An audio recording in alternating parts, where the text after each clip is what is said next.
আসসালামু আলাইকুম। আমি মোহাম্মদ তানজিদ সুফিয়ান সাকিব। স্যার, আপনার কাছে আমার প্রশ্ন হচ্ছে, একজন বুদ্ধিজীবী দাবি করেছেন যে সৃষ্টিকর্তার অস্তিত্ব যে আছে তা এখনো প্রমাণিত নয়, তাই ধর্ম মানা বা না মানা একান্ত নিজের বিষয়। স্যার, এমন কোন কিভাবে আমি তাকে বোঝাবো যে সৃষ্টিকর্তার অস্তিত্ব আছে, কিভাবে প্রমাণ দেওয়া যেতে পারে তাকে? স্যার, ধন্যবাদ। এখন মনে করো এক জায়গায় একটা মানুষ খুন হয়ে আছে, রক্ত টক্ত বেরিয়েছে। খুনিকে কি আমরা দেখেছি? দেখিনি। কোনো অস্ত্রশস্ত্র আশেপাশে আছে? নেই। পুলিশটা খুঁজে খুঁজে বের করে। এখন যদি কেউ বলে মানুষের যে খুন হয়েছে এটাই প্রমাণিত নয়, কাজে বিচার চাওয়া না চাওয়া এটা ঐচ্ছিক, এটা কেমন মনে হবে তোমাদের কাছে? এখন যদি কেউ বলে আলামত দেখে মানুষের ক্রিমিনাল বলা যাবে না, কাজেই এটা একটা অবৈজ্ঞানিক পদ্ধতি। এই কোথায় একটা পায়ের ছাপ, কোথায় একটা হাত, কোথায় একটা কারো একটা ব্যক্তিগত সাক্ষী, কেউ তো দেখিনি। যেহেতু খুন করতে কেউ দেখিনি, কাজেই এটাকে খুন মনে করে। এটা তো অটোমেটিক মরে যেতে পারে, হয়তো পড়ে গেছে, মরে গেছে, গলাতে রক্ত বেরিয়ে গেছে, হতেই তো পারে। এটা হতে পারে না? এত বড় বিশ্বটা যদি অটোমেটিক হতে পারে, একটা মানুষ হঠাৎ করে পড়ে দিয়ে মরে যাবে, এটা অটোমেটিক হতে পারে না? যে ব্যক্তি এই মহান বিশ্বটাকে এবং বৈজ্ঞানিক বিশ্ব, যার পরতে পরতে বিজ্ঞান, একটু 19-20 হলে একটা কেনা, একটা মানব দেহের ভিতরে এত বিজ্ঞান রয়েছে, যার মানে 100 ভাগের 1 ভাগ বিজ্ঞানও তৈরি করার ক্ষমতা কোনো মানুষে আসেনি, দেখে দেখেও আসেনি। এটা তো না দেখে হয়েছে। আমার ব্রেনের যে ক্ষমতা আছে, বৈজ্ঞানিক ক্ষমতা, আমার চোখের যে বৈজ্ঞানিক ক্ষমতা, আমার পাকস্থলীর, আমার যে কি বলে শরীরের প্রতিটি অঙ্গের যে বৈজ্ঞানিক ক্ষমতা আছে, এবং সিস্টেমটা এমন ভাবে করা যে প্যাঙ্ক্রিয়াস যখন কাজ করবে পাকস্থলী ঘুমাবে, পাকস্থলী যখন ঘুমাবে প্যাঙ্ক্রিয়াস কাজ করবে। এত কিছু যদি অটো হইতে পারে, তো একটা মানুষ হঠাৎ পড়ে গেল, গাড়িতে রক্ত বেরিয়ে মরে গেল, অটো হইতে পারে না? এই বিশ্ব অটোমেটিক সৃষ্টি হয়েছে এ কথা বিশ্বাস করার পরে আমরা যে কোনো কাজ অটোমেটিক ভাবে বিশ্বাস করার মধ্যে বাধ্যতামূলক হয়ে যায়, ঠিক না? আচ্ছা, এটা গেল প্রাকৃতিক। এই জন্য এই বিশ্ব যে সৃষ্টিকর্তা আছেন, বিজ্ঞান সবচেয়ে বেশি এটা প্রমাণ করে, এবং বিশেষ করে বর্তমান বিজ্ঞান। আগে কোন কোন দার্শনিক বলতেন এই বিশ্ব অনাদি অনন্ত, এর কোনো স্রষ্টা নেই। কিন্তু বর্তমানে বৈজ্ঞানিকরা একমত যে এটা শুরু আছে, শেষ আছে, পরিবর্তনশীল, আর যেটা পরিবর্তনশীল শুরু আছে। তো এই জন্য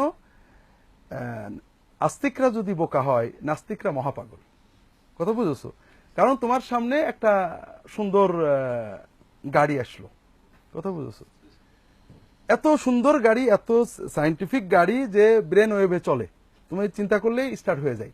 একটা খুব সুন্দর গাড়ি, গাড়ির দরজায় মালিক গেলে খুলে যায়, অন্য কেউ গেলে পিপ পিপ পিপ করে সাইরেন দেয়। চুরি করার কোনো ব্যবস্থা নেই, অত্যন্ত সফিস্টিকেটেড গাড়ি। তো এই গাড়িটা দেখে একজন বলল যে এই গাড়িটা কোন কোম্পানির? তাহলে আর মেয়ে কোম্পানি না, এই যমুনা সেতুর উপর একটা ট্রাক উল্টে গেছিল, সেই উল্টানো ট্রাকটা ঘুরতে ঘুরতে পানির ভিতরে যে যমুনাতে নিচে নেমে এসে গাড়ির বাসি বেশি উঠেছে। হ্যাঁ, এখন যে বলছে কেউ বানায়নি, বলছে কই কোনো কোম্পানির সিলেতে নেই, কে বানিয়েছে জানা যাচ্ছে না, হঠাৎ রাস্তার পাশে গাড়িটা দেখলাম, এটা বোধহয় যমুনাতে বেশি আসছে। আরেকজন না, এটা হতে পারে না, এত সুন্দর একটা জিনিস এটা নিশ্চয়ই কেউ বানিয়েছে, যমুনাতে বেশি আসতে পারে না। এই দুইজনের ভিতরে কম পাগলকে সেটা বলো, কথা বলো না? তো এই জন্য এই সমস্ত বুদ্ধিজীবীরা এককভাবে কথা বলেন, তারা যদি সামনে কথা বলতেন তাহলে এগুলো আলোচনা করা যায়। এটা দিনের দায়ীদের দুর্বলতা, আমাদের দিনের দায়ীরা মিডিয়ায় যান না, বিশ্বজগৎ সম্পর্কে কথা বলার সুযোগও মিটে, এত তাদের সুযোগ দেওয়া হয় না, একতরফা বলা হয়। এটা হলো প্রথম কথা। দ্বিতীয় হলো বিশ্বে নাস্তিক খুবই কম। সৃষ্টিকর্তার অস্তিত্ব প্রায় প্রতিটি মানুষ হৃদয়ে অনুভব করে। ধর্মহীন লোকের অভাব নেই, ধর্মহীন লোক অনেক আছে, ধর্মবিহীন অনেক আছে, ধর্মবিরোধী অনেক আছে, কিন্তু নাস্তিক বেসিক্যালি খুবই কম। কেন? এটা প্রতিটি মানুষের, যেমন মায়ের সাথে সন্তানের সম্পর্ক। একজন বড় হয়েছে, মা জানে না, মাকে দেখিনি কোনোদিন, তার মাকে চেনে না, হঠাৎ জানলে একজন মা, তার ভিতরে মাতৃত্বের আকর্ষণটা কিন্তু রয়েই যায়। এটা জন্মগত, সহজাত, আমার সাথে সাথে জন্মেছে। কথা বুঝতে পেরেছো? এটাকে অস্বীকার করা যায় না, এটাকে মেরে ফেলা যায় না, তবে চেপে রাখার চেষ্টা করা যায়। কথা বুঝতে পারেন? ঠিক স্রষ্টার প্রতি আনুগত্য, স্রষ্টার প্রতি একটা ভালোবাসা, স্রষ্টার অনুভূতি আমাদের সহজাত। এটা আর কোনো প্রমাণের অপেক্ষা রাখে না। মায়ের প্রতি স্নেহ, মায়া, মমতা, এটা বিজ্ঞান দিয়ে প্রমাণ করা যায়নি। কাজেই মায়ের ভালোবাসা, ভক্তি করা, মায়ের খেদমত করা একটা ঐচ্ছিক ব্যাপার।